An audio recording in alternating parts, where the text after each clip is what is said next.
Hello everyone, how are you? I believe all of you are healthy and happy with your families. And well, I'm back on my channel to go through the text of the chapter We Are Not Afraid to Die If We Can All Be Together, written by Gordon Cook and Alan East, chapter number 2 from the textbook of class 11th Hornbill.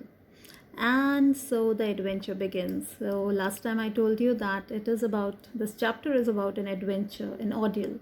And here it goes.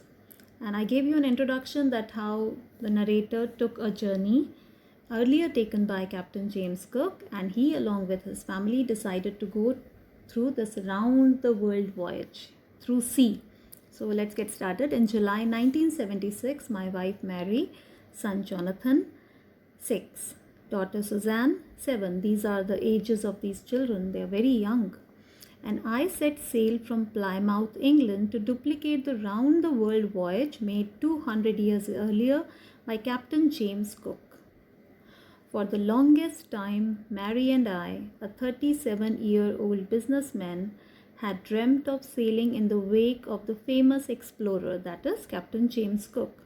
And for the past 16 years, we had spent all our leisure time honing our seafaring skills in British waters. So this is the basic premise. The family here, the narrator, his wife Mary, daughter Suzanne, and Jonathan. So Suzanne and Jonathan, they were only 6 and 7 years old, very young. And the narrator and his wife, they had always dreamt of doing this round the world voyage. And for that, they worked hard and learned everything for around 16 years. And they wanted to duplicate the journey earlier taken by Captain James Cook. So here we have Captain James Cook.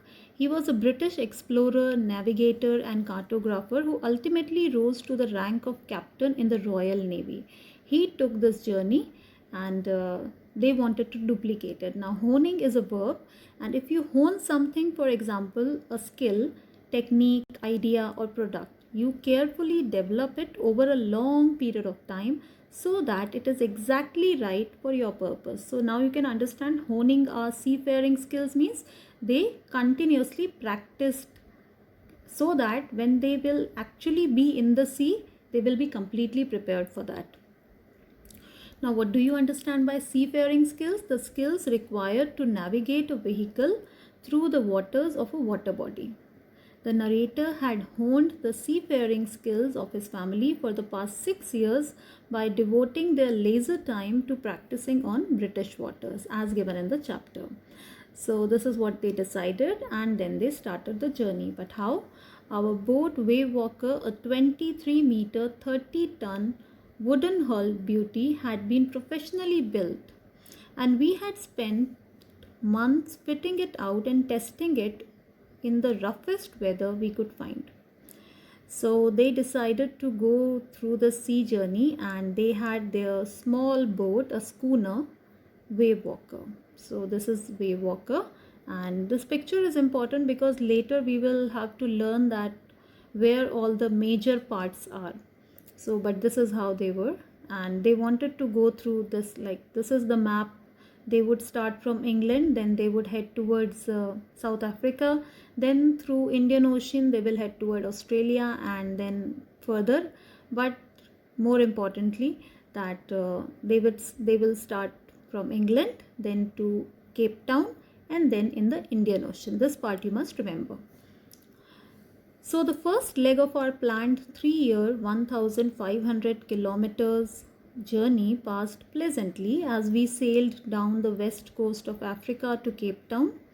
There, before heading east, we took on 2 crewmen, American Larry Vigil and Swiss Herb Seeler, to help us tackle one of the world's roughest seas, obviously the southern Indian Ocean. So when they had to head towards a rough area, that is when they required 2 crewmen, and they hired 2 crewmen so that they could sail properly. On our second day out of Cape Town, we began to encounter strong gales. For the next few weeks, they blew continuously. Gales is wind. Gales did not worry me, but the size of the waves was alarming. up to 15 meters, as high as our main mast. So I'll show you that waves as high as the main mast. And let's go back to that picture where the description of the boat is given. So as you can see, the main pole, the one in the center, the tallest one in the dark green color, that is the main mast. So imagine the waves as high as this main mast. So what will happen? I mean, the waves are so much high that they could completely overtake a small boat. So that is what was happening, and that is why the narrator was concerned. The waves were very high. The wind was obviously very strong, but he was more concerned about the waves. December 25 found us 3,500 kilometers east of Cape Town. Despite atrocious weather, atrocious is very bad weather, we had a wonderful holiday complete with a Christmas tree. New Year's Day saw no improvement in the weather, but we reasoned that it had to change soon. And it did change for the worse. So up till 25th of December, that is up till Christmas, everything was quite okay. But after Christmas, the things started becoming disastrous. Now what happened after that? Let's see. At dawn on January 2, that is starting very from the new year, the waves were gigantic, huge. Gigantic is huge. We were sailing with only one small storm jib and we were still making 8 knots. 8 knots is the speed. So when this 2nd of January came, then they started facing problems because the waves were gigantic, and more importantly, they had a very small storm jib. Storm jib, let me show you that, you know, the sail is here. You can see on the right hand side the main sail, and on the other side the jib, the third word, if you can see, jib, and in brackets sail is written. So this is the storm jib. These are small sails. So they had very small sails with them, and that is why they were worried that they never prepared for such disastrous weather. So what are they going to do? And they were very slowly moving ahead. 8 knots is, you know, the journey is counted in the sea in this unit, that is knots. So on road we counted it in kilometers, but in sea it is counted differently. It is knots. So it means to say that they were actually very slow. As the ship rose to the top of each wave, we could see endless, enormous seas rolling towards us, and the screaming of the wind and spray was painful to the ears. To slow the boat down, we dropped the storm jib and lashed a heavy mooring rope in a loop across the stern. Then we double lashed. So because they had to deal with this rough weather too, that is why they decided to put down their jibs, that is their sails, so that the jibs or the sails can handle this water and waves continuously. And they lashed everything, that is they tied up everything with strong ropes so that these sails can remain at their places and fight against the waves. So they double lashed everything, went through our life raft drill, attached lifelines, donned oilskins and life jackets, and waited. So they realized on 2nd of January that the weather was terrible and the waves were gigantic. Anything bad could happen to them, so they must do something to save their lives. So what they did, they went through the life raft drill. So on the right hand side in the clockwise direction, if you look at the right hand side top, it is the life raft. So drilling was done, that how will we save ourselves if the boat is completely struck down and we have to enter into a life raft. So they did a small drill regarding that. Then they attached lifelines also, so that the life raft can be taken care of and they could enter into the life raft if required.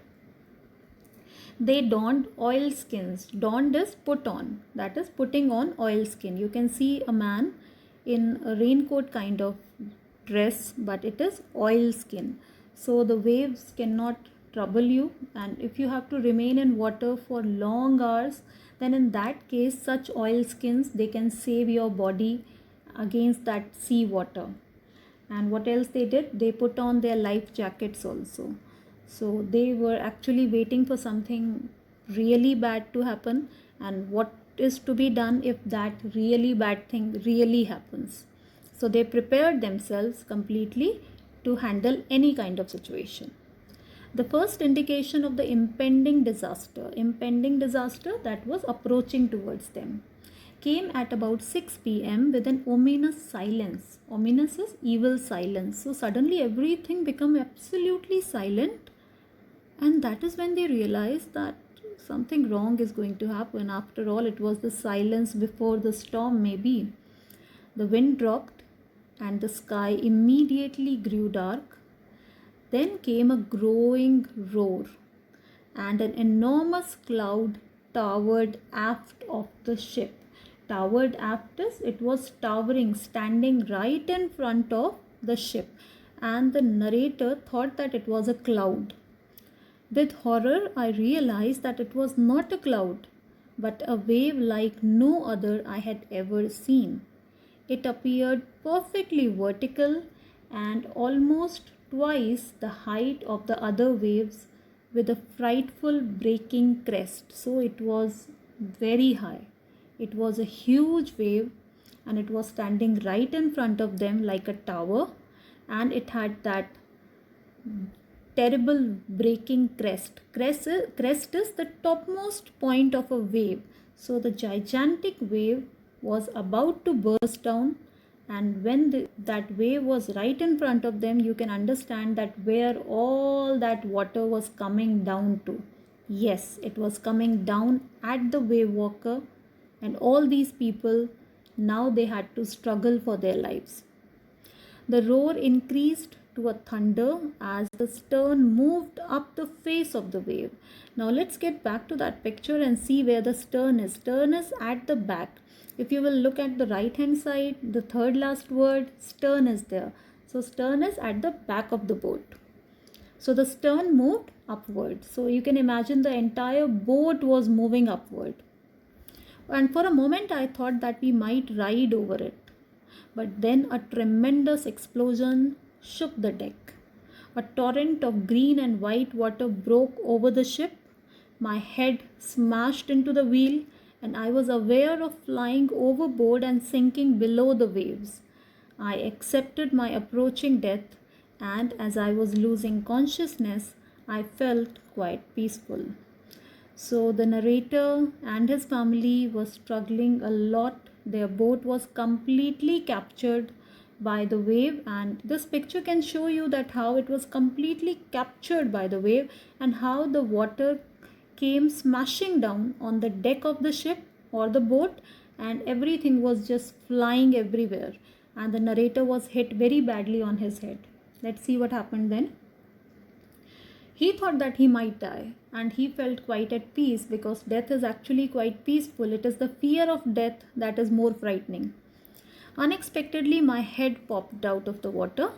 A few meters away, Wave Walker was near capsizing. Capsizing is sinking. Her masts almost horizontal. So if you see the masts become horizontal, like in this picture, then this is the position of the ship or the boat. So you can imagine that what is going to happen now. The wave is coming like that, and the ship is in a ship is in a vertical position, and it is going to just tilt back and fall down. So this is what was happening. Then a wave hurled her upright. My lifeline jerked taut. So his lifeline was actually attached to Wave Walker, and that is why with the movement of the Wave Walker, his body was also becoming tight because of that sudden movement. I grabbed the guardrails and sailed through the air into Wave Walker's main boom. Subsequent waves tossed me around the deck like a rag doll. My left ribs cracked, my mouth filled with blood and broken teeth. Somehow I found the wheel, lined up the stern for the next wave, and hung on. So what happened with the narrator here, that he was thrown here or there like a rag doll, A rag doll is a very small doll made up out of rags, that is the old cloth pieces, and it has no substance of itself. It doesn't have any weight. It can be thrown to any place and anything could happen to him. It is in no position to handle itself. So that the same was happening with the narrator. He could not handle himself. Everything was happening to him as per the wishes of the waves. But somehow he grabbed the wheel of the ship so that he could manage the boat somehow. And they, after all, he was a father, he was the captain, he had to save everybody on deck. Water, water everywhere. I could feel that the ship had water below, but I dared not abandon the wheel to investigate. So he knew very well that yes, in the bunker, in the basement, everywhere the water would be there, but he had no courage to leave the wheel of the ship. After all, he had to take care of the ship and everybody on the boat, and he had to steer ahead no matter what. Suddenly, the front hatch's door, was thrown open and Mary appeared. "We are sinking," she screamed. "The decks are smashed. We are full of water." "Take the wheel," I shouted as I scrambled for the hatch. So he handed over the narrator asked Mary to take the wheel, and at that time Mary came and took care of the wheel. Larry and Herb were pumping like madmen. Broken timbers hung like crazy angles. The whole starboard side is the right hand side, bulged inwards. So what happened, that the entire right hand side was coming inside, bulging inside, because the wave struck the wave walker maybe on the right hand side. And Larry and Herb were pumping like madmen. So here, pumping water out. So if you know what a hand pump do, a hand pump takes out the underground water and the water starts coming out. So what happens in the ship, if the water is filled inside the ship, you have to start pumping and the water is then thrown outside. So these crewmen, they were continuously pumping water out, because as you can see in the picture also, that the entire ship was filled with water. And if it continues to happen, then what will happen? Slowly and steadily they will definitely sink. The entire wave walker would sink. So narrator was going below and he had to take care of the children and this entire portion which was very badly injured. So what he saw, clothes, crockery,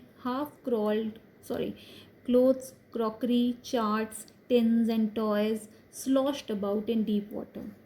I half swam, half crawled into the children's cabin. "Are you all right?" I asked. "Yes," they answered from an upper bunk. "But my head hurts a bit," said Sue, pointing to a big bump above her eyes. I had no time to worry about bumped heads. So the narrator somehow reached the children's cabin. He half walked, half swam. And here we have the bunks in a ship. So the children were actually in the bunks. And because the water completely filled over the lower bunk, the children were sitting on the upper bunk. So the narrator asked them whether they were all right or not. And they said that they were quite okay. But there was a huge bump on Sue's head. And it was quite terrible too. But at that time, narrator had no time to think about the bump. He had to stop this incoming water somehow. After finding a hammer, screws and canvas, I struggled back on deck. With the starboard side bashed open, we were taking water with each wave that broke over us. If I couldn't make some repairs, we would surely sink. So he had to take care of that holes wherever they were, because water was continuously coming in. So there was no use of going for that pumping if the water was coming in continuously. They had to stop that water from coming in. Somehow I managed to stretch canvas and secure waterproof hatch covers across the gaping holes. Some water continued to stream below, but most of it was now being deflected over the side. So somehow he managed to cover up the holes. And on the right hand side, this picture can show you that how the holes are covered. So not like this, but he used canvas to cover up the holes, and the water was deflected somehow So now the pumping can work out and the water can be thrown out and they might survive after this. But with this, today I will take up a small break to this session and I will take up the rest of the chapter in the next session. And it's quite an adventurous journey for us also. We are learning that how they started off the journey, but once they went out of Cape Town with the new year, this new year brought adventure, ordeal, disaster for them. They were hit very badly by that huge wave, but still they were struggling to survive anyhow. So I will close it for today with this quote that if you cannot fly, then run. If you cannot run, then walk. If you cannot walk, then crawl. But by all means, keep moving. So this is what was happening to the family. No matter what happened, they were struck so badly. They were surviving for their lives, but they were doing everything in their power to do something about it and get over it. With the quote by Martin Luther King, let's close it for now and we will see that whether they saved themselves or not.